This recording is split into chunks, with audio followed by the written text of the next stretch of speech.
Todos los domingos el tema está a la venta, está accesible allá en la mesa de información. Usted allí lo puede adquirir.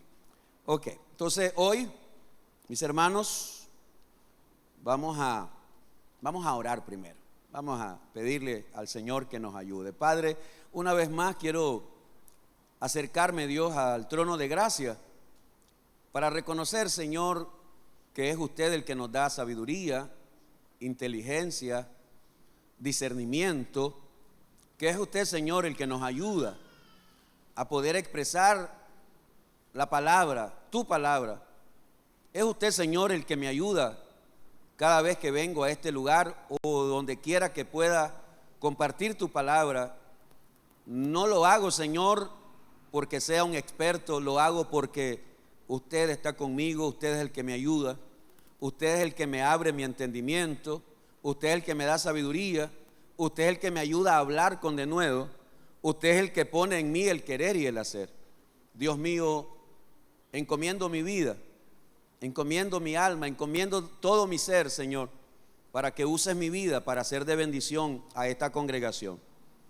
Y siempre, Señor, haya en mi boca una palabra que bendiga a tu pueblo, una palabra que fortalezca a tu pueblo, Señor. Y que cada uno de nosotros en esta congregación seamos edificados. Y que todos podamos seguir creciendo, como dice tu palabra, creciendo en el conocimiento de Dios. Y podamos retener la doctrina. Y podamos retener la doctrina que hemos aprendido. Ayúdanos, Padre, a entender tu palabra, a atesorarla en nuestro corazón y a ponerla por obra. A usted y solamente a usted, Padre, en el nombre de Jesús, sea la gloria y la honra. Amén y amén. La doctrina del Espíritu Santo. Hoy iniciamos con la doctrina del Espíritu Santo número 1. Y quiero hacer una introducción un poco larga. Hay muchos pasajes bíblicos que yo le puse en la introducción. Son pasajes que no puedo leerlos aquí, son demasiados. Entonces usted tiene como tarea llevar ese material y vaya a leerlo. Vaya a leer cada pasaje que aparece en esta introducción, donde queremos aclarar que el Espíritu Santo, al igual que el Padre y al igual que el Hijo, el Espíritu Santo es omnipotente, el Espíritu Santo es omnisciente, el Espíritu Santo es omnipresente. Tiene los mismos atributos. Por eso es que nosotros los cristianos creemos en la Trinidad. ¿Qué significa eso? Que nuestro Dios es uno. ¿Alguien dice amén?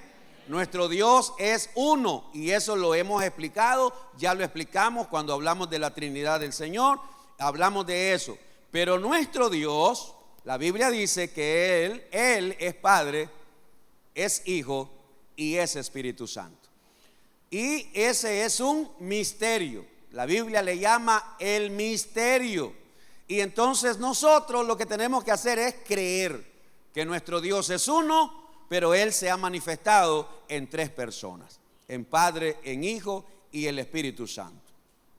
Desde el libro de Génesis, desde que Dios creó todo el universo, miramos al Espíritu Santo. Génesis capítulo 1, verso 1, uno de los versículos que creo que todos nos hemos aprendido. En el principio creó Dios los cielos y la tierra estaba desordenada y vacía, y las tinieblas habían cubierto toda la faz, pero se movía. ¿Quién se movía en medio de todo ese desorden?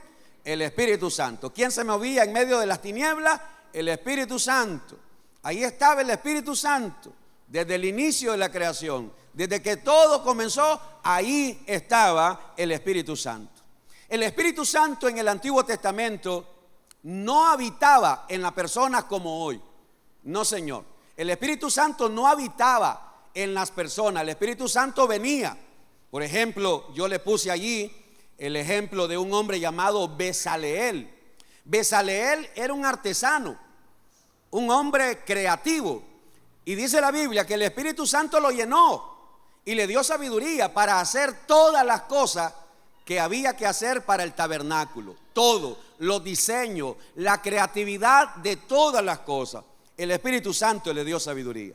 La Biblia dice que era el Espíritu Santo el que les daba sabiduría a los reyes, a los profetas, a los sacerdotes. Era el Espíritu Santo el que los capacitaba, pero el Espíritu Santo no moraba dentro de ellos. El Espíritu Santo no se quedaba habitando dentro de ellos. Eso lo vamos a ver hasta que lleguemos a la obra del Espíritu Santo en el cristiano. Entonces, el Espíritu Santo en el Antiguo Testamento, mis amados hermanos, Él es el que venía y capacitaba. Él era el que le daba la capacidad a David, a Sansón, a Jefté y a todos esos hombres de Dios que sirvieron al Señor. Era el Espíritu Santo el que les daba esa sabiduría y esa capacidad.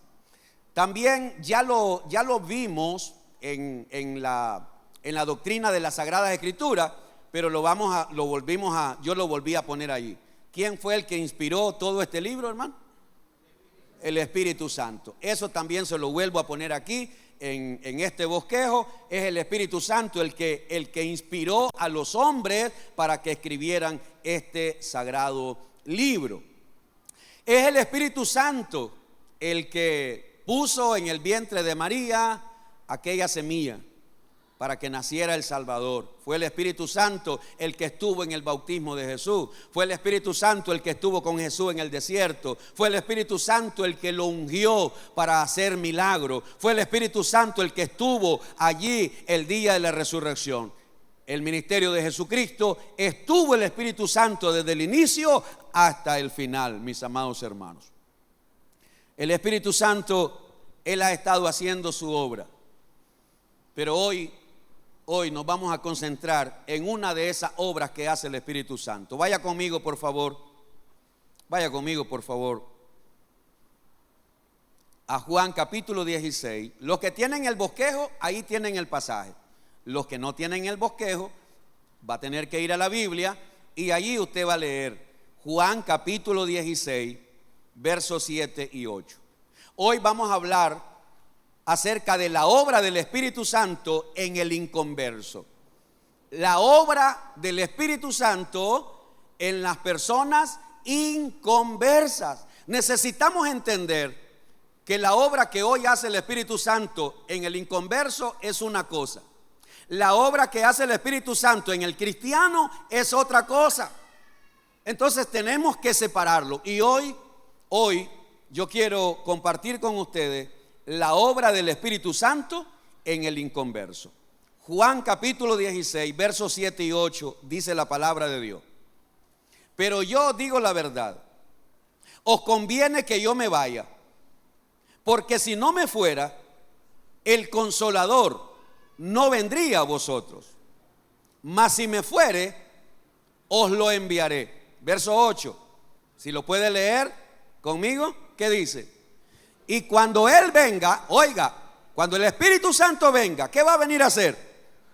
Convencerá al mundo ¿de qué? De pecado, de justicia y de juicio. Entonces, cuando el Espíritu Santo venga, dice Jesús, Él va a convencer al mundo, al pecador, al impío, al inconverso, al que todavía no se ha arrepentido.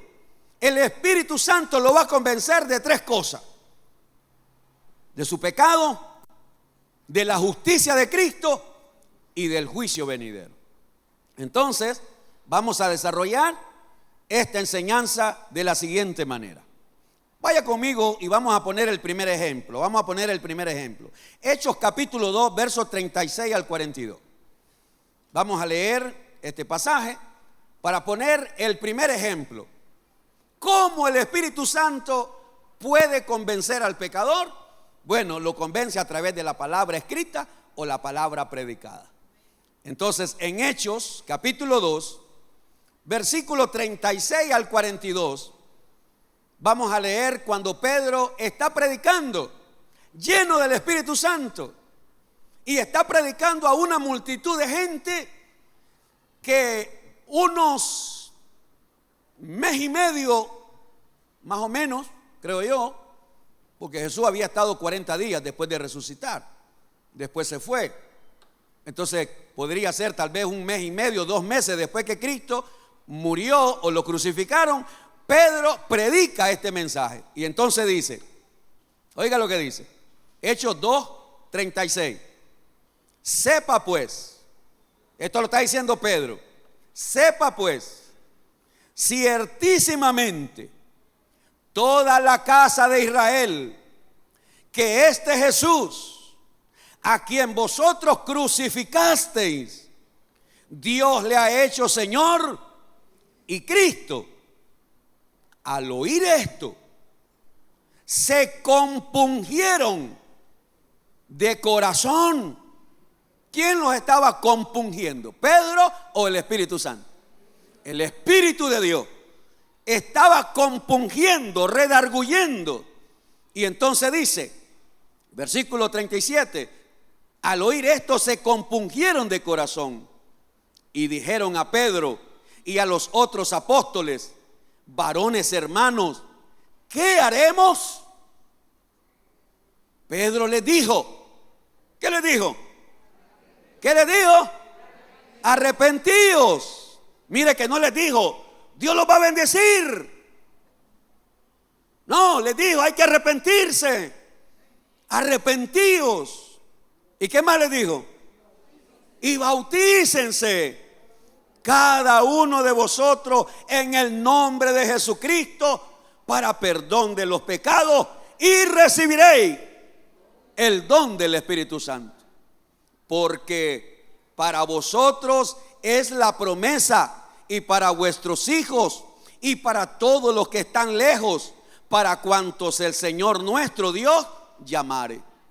Y con otras muchas palabras testificaba y les exhortaba diciendo eso: sed salvos de esta perversa generación. Ahí está Pedro predicando con autoridad, lleno del Espíritu Santo y el Espíritu de Dios respaldando la palabra, tocando al pecador. Verso 41. Así que los que recibieron, ¿qué recibieron? Su palabra. Fueron, mire el proceso, mire el proceso. Para que una persona inconversa se arrepienta, primero tiene que recibir. Primero tiene que recibir la palabra. Y esa palabra es un llamado al arrepentimiento. Por eso, cuando le hablamos a un inconverso, si no le hablamos del arrepentimiento, no le hemos predicado bien el evangelio. Si usted habla con un inconverso y no le dice que debe arrepentirse, usted no está hablando bien el evangelio. Pedro estaba llamando a los mismos que habían gritado: crucifíquenle, crucifíquenle. Esta misma gente que ahora Pedro le predica eran los mismos que estaban el día que Pilato condenó a muerte a Jesús. Por eso es que Pedro les dice: a este Jesús a quien vosotros crucificaste, ustedes crucificaron al Señor y al Salvador. Pedro, sin miedo, ahora testifica, ahora predica, ahora enseña. Y ahí estaba el Espíritu Santo convenciendo. Verso 41. Así que los que recibieron su palabra, ahí está, la gente debe recibir la palabra. Pero luego de recibir la palabra, ¿qué hicieron? Ahí está. Fueron bautizados. La gente creía en Cristo, recibía a Cristo y se bautizaban. Era algo tan normal. No es como hoy, que sucede en muchos llamados cristianos. Lo voy a pensar. Lo voy a seguir pensando. Vamos a ver cuándo. Vamos a ver si me decido. Entonces, no, Señor. Dice la Biblia que los que recibieron su palabra fueron bautizados y se añadieron aquel día como 3,000 personas. Verso 42. Ahora que ya tienen a Cristo, ahora que ya se bautizaron, ahora que son cristianos, ahora que son hijos de Dios, hay algo más que hacer. Verso 42. Y perseveraban en la doctrina de los apóstoles, en la comunión unos con otros, y en el partimiento del pan y en las oraciones. ¿Sabe que no sé si solo en esta iglesia pasa el fenómeno que le voy a contar? No sé si pasará en otras iglesias, no lo sé. Yo no he pastoreado ninguna otra iglesia, solo esta. Pero aquí he visto un fenómeno. Yo he bautizado gente aquí que solo las vi el día del bautizo y nunca más las volví a ver. Si yo recojo fotos, cuando toman fotos de la gente que se bautiza ahí, y comienzo a ver fotos de gente que se vino a bautizar y nunca más volvió. Entonces no entiendo cuál es el concepto de las personas, o como padres también que vienen a presentar hijos, vinieron el día que los presentaron y nunca más volvieron a venir. Yo no sé si es que los padres piensan que al venir a presentar a su hijo, ya su hijo está salvo. Yo no sé si es que realmente hay que volver a enseñarle a los padres, no lo sé, creo que sí. Hay que enseñarle a los padres que a los hijos no los presentamos para que sean salvos, o que traigo a mi hijo a presentarlo para que el día que se muera se vaya al cielo. No. Y por eso es que queremos darle enseñanza a los padres, para que los padres sepan por qué vienen a presentar a sus hijos, para que ellos entiendan por qué razón venís a presentar a tu hijo. Pues la gente que se bautiza también debería entender que no vienen solamente a ser zambullidos y no son parte de ninguna congregación. No, mire lo que dice el verso 42. Después que se bautizan, perseveraban en la doctrina, en la enseñanza de los apóstoles. ¿Por qué dice que perseveraban en la doctrina de los apóstoles? Porque en ese momento no hay Mateo, no hay Marcos, no hay Lucas, no hay Hechos, no hay Corintios. ¿Alguien me comprende? Todo el Nuevo Testamento no estaba escrito. Entonces todas las enseñanzas de Jesús solo estaban en el corazón y en la boca de los apóstoles. No había nada de lo que hoy tenemos. Hoy nosotros tenemos 4 evangelios: Mateo, Marcos, Lucas y Juan. 4 evangelios. En aquel momento que Pedro está predicando no tiene ningún evangelio. El evangelio lo tiene en el corazón de todas las enseñanzas de Jesús. Entonces ellos seguían predicando, y la gente que se bautizaba, ellos seguían siendo formados a través de la doctrina, a través de la enseñanza. ¿Y qué dice? Y perseveraban en la doctrina de los apóstoles, en la comunión unos con otros. ¿Qué cosa es eso? Esto que estamos haciendo aquí. ¿Qué es lo que estamos haciendo aquí? Tenemos comunión unos con otros. ¿Y cómo tenemos comunión? Bueno, porque estamos en un mismo lugar, estamos oyendo una misma palabra, estamos creyendo en un mismo Dios y están oyendo a un mismo predicador. Entonces hay una comunión, hay algo que nos une, y es Cristo, es la palabra, es el Espíritu Santo. Alguien dice amén, hermano. Entonces hay una comunión. Pero ¿cuánta gente, vuelvo a repetirle, hay gente que cree en Cristo, se bautizan, y yo no sé para dónde se fueron? No sé si se lo llevó el Señor para el cielo, no sé, pero se perdieron. Y entonces la comunión, ¿a dónde está? Y entonces dice el verso 42: y perseveraban en la doctrina de los apóstoles, en la comunión unos con otros, en el partimiento del pan. Ese partimiento del pan era la Santa Cena, porque hasta que uno se bautiza debe tener el privilegio de participar de la Santa Cena. Yo sé que hay gente que aquí no se ha bautizado y que cuando salen con la Santa Cena hay gente que la agarra, se la come y se la bebe, pero realmente hasta que alguien está bautizado debería participar de la Santa Cena. De lo contrario no debería hacerlo. Si usted lo ha hecho y no se ha bautizado, pues no le estoy diciendo esto para que se sienta mal, sino para que haga las cosas bien, ¿verdad? Entonces ellos participaban del pan y participaban ¿de qué? De las oraciones. Hermano, una iglesia donde no hay oración es una iglesia que se va a morir. Por eso es importante esos tiempos de oración. Es importante cuando comienza el culto y el hermano que preside dirige un pequeño tiempo de oración, tal vez de unos 3-5 minutos, y luego pasa el pastor o pasa algún hermano a dirigir un tiempo de oración. Luego el pastor pasa y va a orar para pedirle por la palabra, para que Dios lo ayude, para que la gente reciba. Ahí está la oración. Al final de la enseñanza hay un tiempo de oración. Hermanos, si como iglesia no aprendemos a orar, vamos a ser presa fácil del enemigo. Por eso, cada vez que haya alguien orando aquí, usted no se ponga a leer la Biblia, usted no se ponga a estar viendo quién pasa, quién fue, quién entró, quién salió. Usted, si hay alguien orando aquí, usted debe estar unido en esa oración. Entonces, eso era lo que pasaba en la iglesia. El Espíritu Santo convenciendo al pecador de su... Eso es lo que hace el Espíritu Santo. El Espíritu Santo está convenciendo. Por eso es que yo le digo a usted, hermano, que cuando usted le hable de Cristo a alguien, no se esfuerce por querer convencerlo. Solamente esfuércese por conocer bien la palabra, expresar la palabra, y el resto lo hace el Espíritu Santo.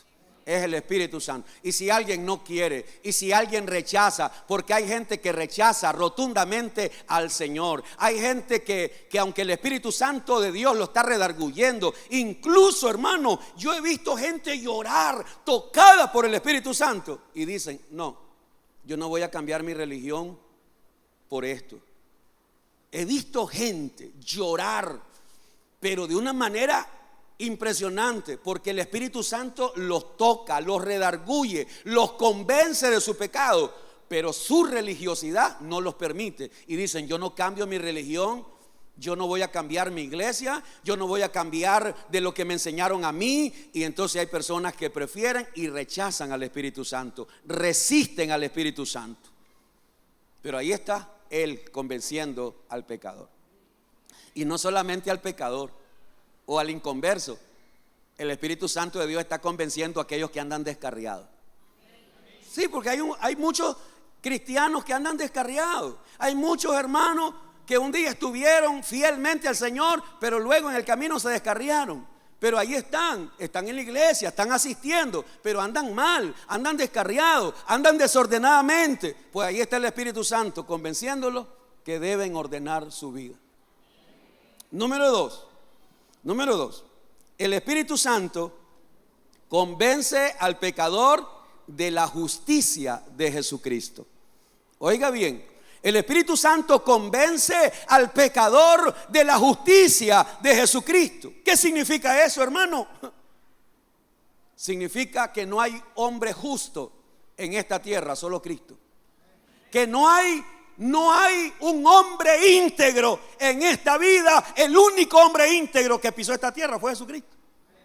Por eso es que su justicia, su obediencia, su fidelidad, el sacrificio que él hizo fue perfecto. Romanos 5:21, mire lo que dice.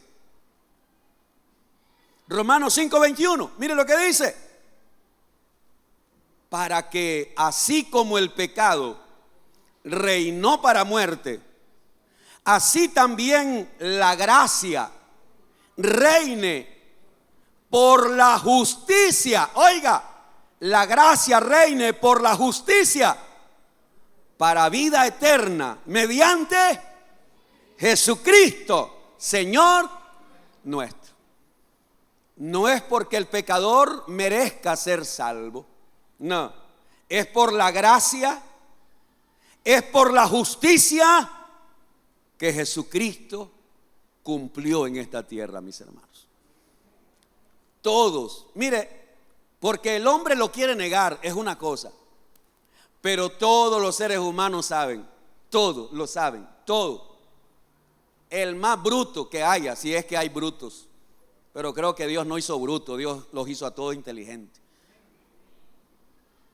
Toda persona sabe que el único ser perfecto, impecable, santo y justo es Jesucristo. Y que Jesucristo vino a dar su vida. Él se presentó fiel, cumplió su ministerio. Y ahora ese Salvador ese Redentor, ese Señor es el único que puede darnos vida eterna. Diga conmigo, vida eterna. Volvamos a leer el versículo. Para que así como el pecado reinó para muerte, así también la gracia reine por la justicia para vida eterna mediante Jesucristo, Señor. ¿El Señor es suyo? El Señor es suyo si usted ya lo recibió. Si usted no lo ha recibido, el Señor no es suyo. Usted no puede decir Señor nuestro porque usted no lo ha recibido. Entonces el Espíritu Santo es el que convence al ser humano de la justicia de Jesucristo. Por eso es que cuando nosotros hablamos y llamamos a las personas a creer, no le decimos que crean en nosotros, le decimos que crean en Jesús. Cuando llamamos al pecador al arrepentimiento, le decimos que es la sangre de Jesucristo la que los limpia. ¿De cuántos pecados? De todo pecado. Entonces eso es por la justicia de Jesucristo. ¿Y quién los convence? El Espíritu Santo. Número 3. El Espíritu Santo convence al pecador del juicio eterno que enfrentarán todos los que rechazaron a Jesucristo. Ponga atención, hermano, hermana. El Espíritu Santo convence al pecador del juicio eterno que enfrentarán todos los que rechazaron a Jesucristo. Vamos a leer en el libro de Hechos, capítulo 24. Hechos 24, versos 24 y 25. Hechos, capítulo 24, versículo 24 y 25.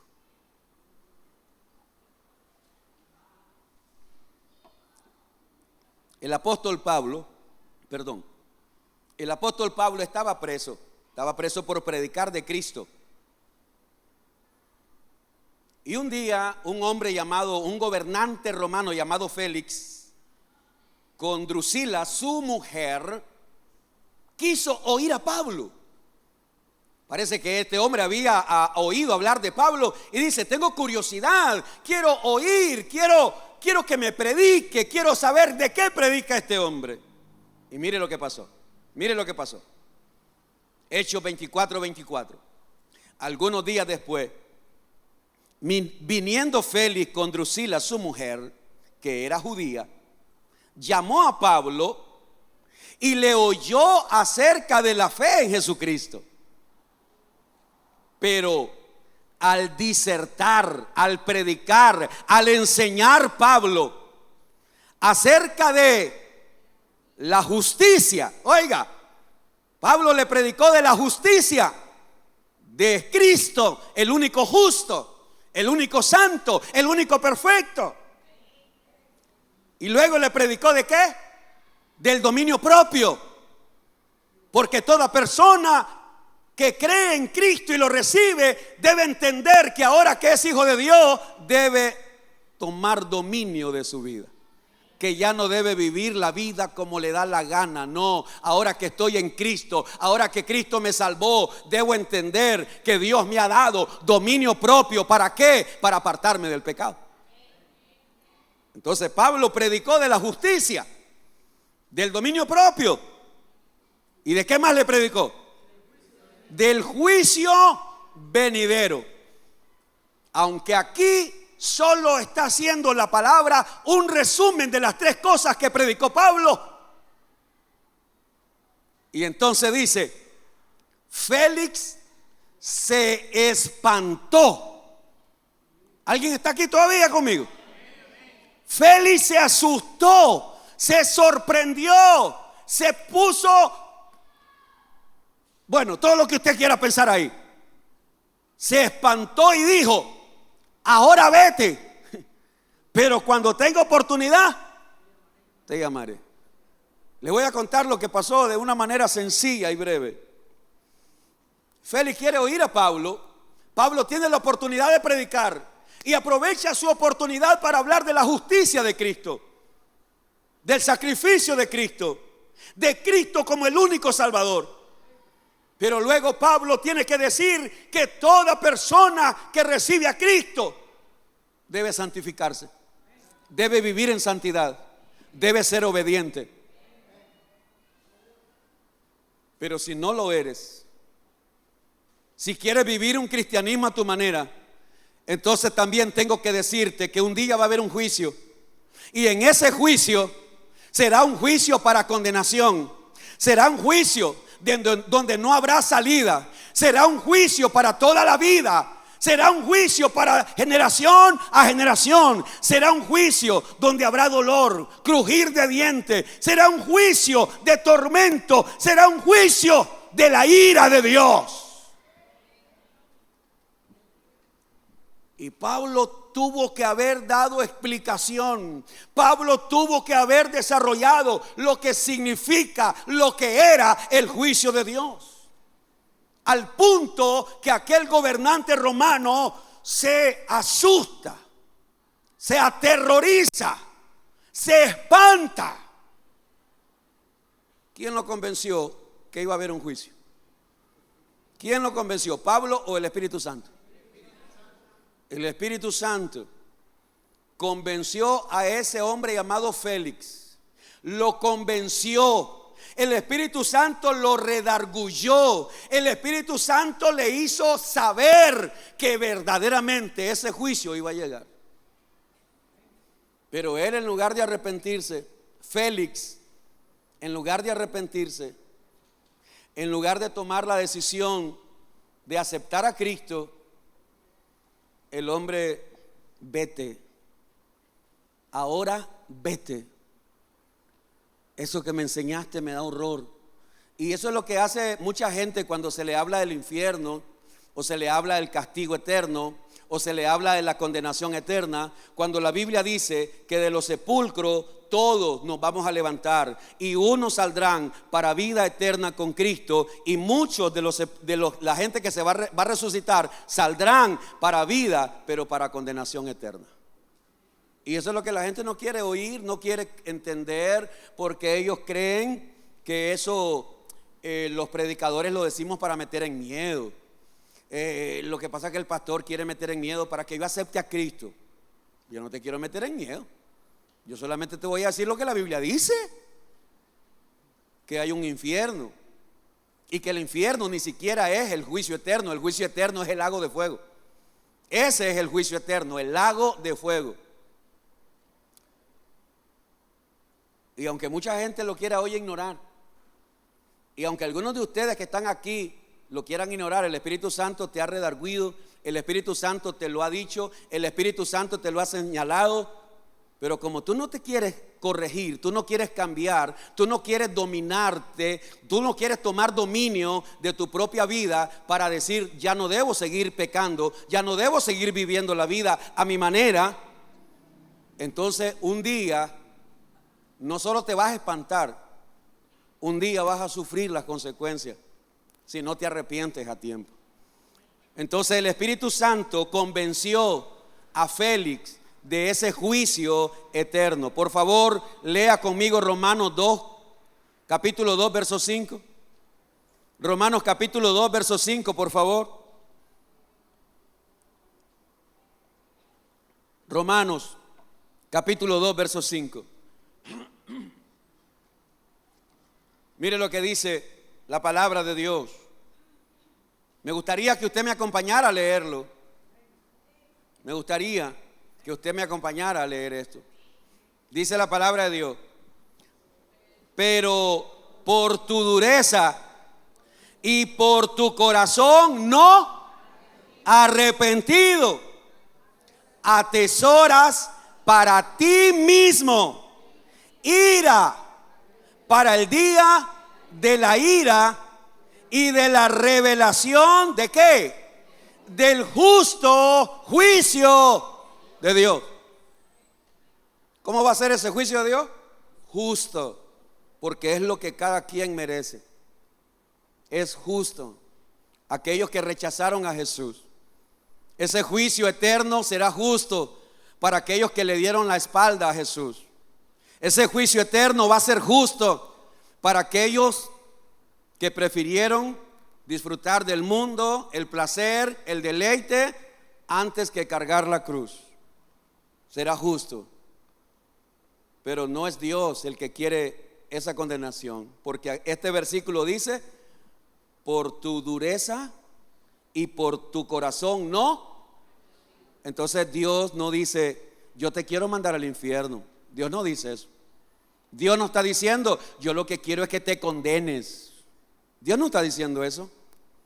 Dios no está diciendo: yo lo que quiero es que vayas a sufrir. Dios no está diciendo eso. Sino que lo que Dios dice es: tú eres el que estás endureciendo tu corazón. Tú eres el que no quieres cambiar. Tú eres el que has permitido que esa amargura te contamine. Tú eres el que has permitido que ese pecado te contamine por tu corazón no arrepentido. ¿No te quieres arrepentir? Está bien, dice Dios, yo no te voy a obligar, porque Dios no va a obligar a nadie. Dios no me obliga a mí a obedecerle. Dios no lo obliga a usted. Dios no obliga a nadie. Él lo que hace es un llamado al arrepentimiento. Pero yo no quiero arrepentirme.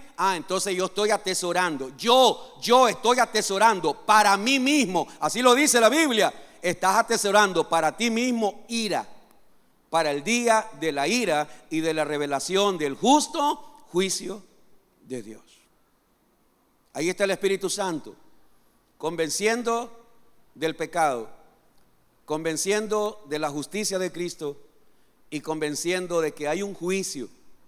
Y toda persona que rechace a Cristo, que rechace la santidad de Cristo, que no obedezca a Cristo, pues va a tener que enfrentar ese juicio.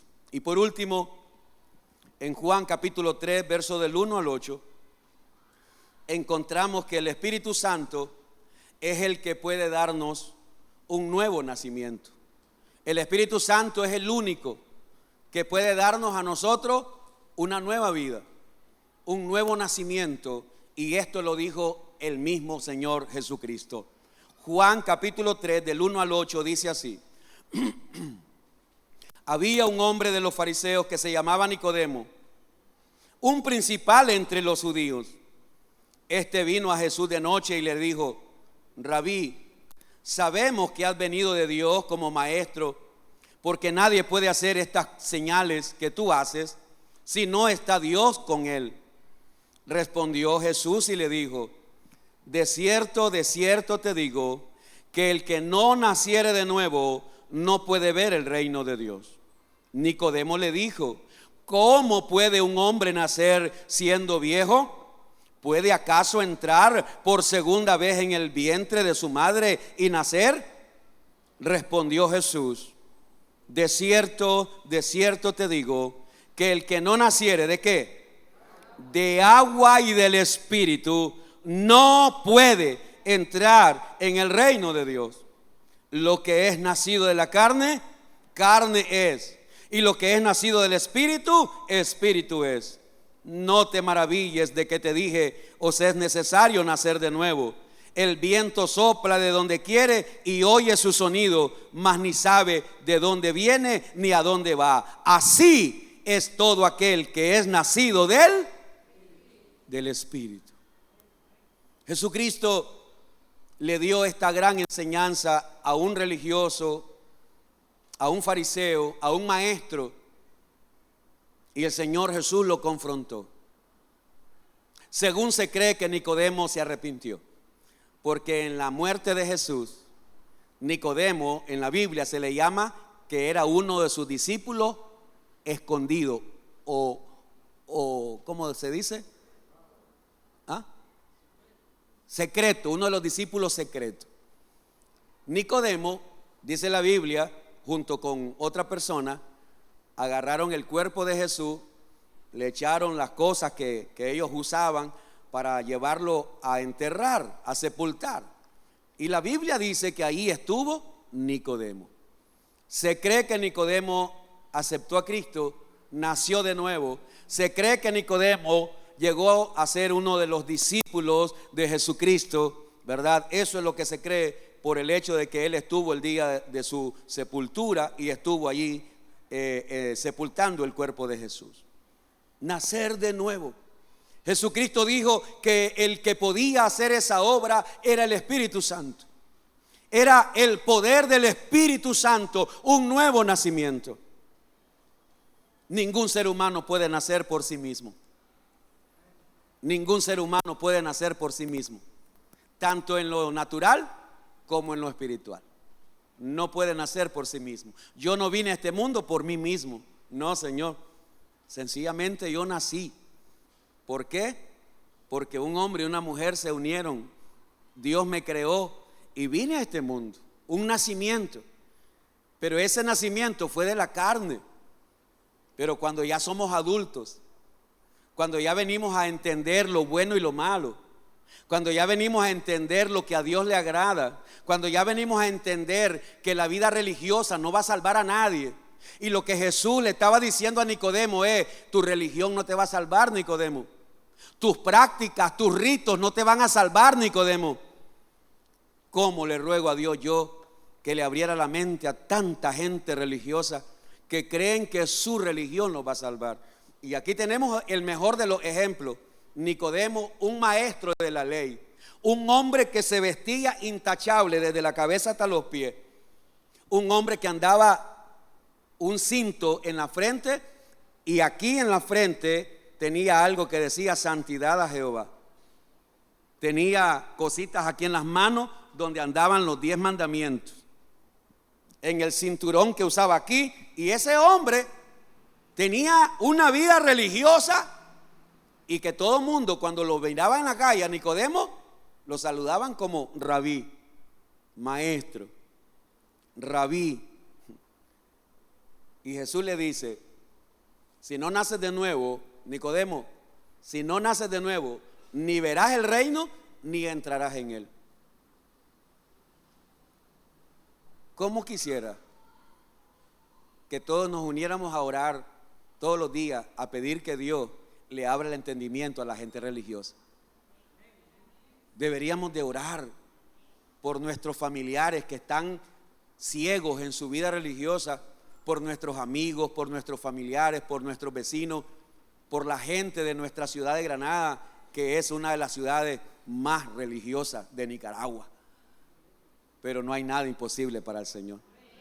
Deberíamos de orar que sea el Espíritu Santo alumbrando el entendimiento y abriéndoles el entendimiento, y que todo religioso entienda que su religiosidad no lo puede salvar. No importa cuántos ritos hayan hecho desde que estaba niño o niña, nada de eso te va a salvar. ¿Qué necesitamos? Nacer de nuevo. ¿Y quién es el único que puede traer ese nacimiento? El Espíritu Santo. Es el Espíritu Santo. Esta mañana yo quiero cerrar esta prédica, yo quiero cerrar esta enseñanza, y yo quiero terminar diciéndote, hermano, el Espíritu Santo hoy está aquí. De hecho, siempre está aquí cuando venimos acá. Él no se va ni viene, Él se mantiene aquí. Y Él se mantiene aquí porque Él habita dentro de usted y dentro de mí. Y el Espíritu Santo de Dios está aquí. Y el Espíritu Santo de Dios está aquí testificándote que si tú no te has arrepentido, debes arrepentirte hoy, para que un día puedas ver y entrar al reino de los cielos. El Espíritu Santo de Dios está aquí para decirte que tú eres un pecador que necesitas arrepentirte. El Espíritu Santo de Dios está aquí para decirle a esas personas que andan descarriadas: si no te apartas del pecado, un día va a ser demasiado tarde. El Espíritu Santo de Dios está aquí para decirte: si todavía no has nacido del agua y del Espíritu, todavía hay tiempo de hacerlo. Porque el bautismo en agua, ¿qué representa? Representa la muerte, la sepultura y la resurrección con Cristo. Cuando la persona viene a bautizarse, ella declara que está muerta, muerta para ella o para él. Muero a mí. ¿Por qué? Porque ahora el que va a vivir en mí va a ser Cristo. Ya no vivo yo, decía Pablo, sino que Cristo vive en mí. Cuando venimos al bautismo en agua, nosotros nos venimos a declarar muertos con Cristo. Y cuando la persona es sumergida en el agua, esa persona está representando una sepultura, está siendo enterrada, sepultada con Cristo. Y cuando la persona sale del agua, representa que esa persona ha nacido de nuevo. Ha nacido para comenzar una nueva vida. Mis hermanos, esta mañana hay oportunidad todavía para aquellos que quieran arrepentirse. Esta mañana hay oportunidad para aquellos que andan descarriados, para que vuelvan a Cristo. Esta mañana hay oportunidad para todo pastor y todo líder y todo servidor que anda descarriado o está practicando el pecado de manera oculta. Esta mañana hay oportunidad para todos los que estamos aquí. No importa cómo andemos vestidos, por dentro el Señor nos conoce. No importa el título que tengamos en la frente, si es de pastor, de líder o de servidor. Lo que el Señor conoce es lo que está aquí adentro. Y lo que yo sí sé es que todos somos pecadores. Yo lo sé. Somos pecadores. Y debemos ser humildes para reconocer nuestros errores. Debemos ser humildes para reconocer nuestro pecado. Debemos ser humildes para venir delante del Señor y pedirle que nos perdone. Romanos 8:1 dice: ahora pues ninguna condenación hay para los que están en Cristo Jesús, los que no andan conforme a la carne, sino conforme.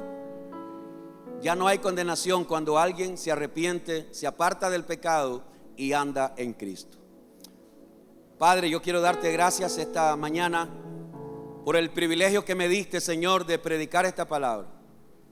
Por el privilegio que me diste, Señor, de predicar tu palabra y de enseñar la obra maravillosa que hace el Espíritu Santo en el pecador, para convencerlo de su pecado, para convencerlo de la justicia de Cristo, para convencerlo del juicio eterno, para convencerlo que es necesario un nuevo nacimiento. Por eso, Señor, en esta mañana yo te doy gracias por la palabra que me diste para hablarle a tu pueblo. Te doy gracias por aquellos que la escucharon. Te doy gracias por aquellos que la recibieron. Te doy gracias por aquellos que la creen. Te doy gracias por aquellos, Señor, que se dejan redarguir y convencer por el Espíritu Santo. Te doy gracias por aquellos que no ponen sus propias ideas o su religión o su tradición. Te doy gracias por aquellos que hacen a un lado todas aquellas cosas que como religiosidad se lo enseñaron. Pero hoy ya no hay ninguna excusa para todos aquellos que hemos oído esta palabra. Jesucristo es el único Salvador y todo hombre debe arrepentirse. Jesucristo vino para salvar a los pecadores, como leíamos al comienzo del culto. Jesucristo vino para salvar a los pecadores. Y Pablo dijo: yo soy el primero de todos los pecadores, porque Pablo dijo: yo perseguí a la iglesia. Dios ha mostrado su misericordia y su amor, dándonos oportunidad para arrepentirnos. Ahora me toca a mí tomar mi decisión. Ahora le toca a usted tomar la decisión. Mientras yo estoy orando, si hay alguien que hoy quisiera arrepentirse, recibir a Cristo de corazón, o alguien está aquí que quiere reconciliarse con Cristo, de ahí donde está, usted puede venir acá al altar con humildad y con gusto. Yo estaré orando por ti para que Dios te dé fuerzas para que sigas adelante.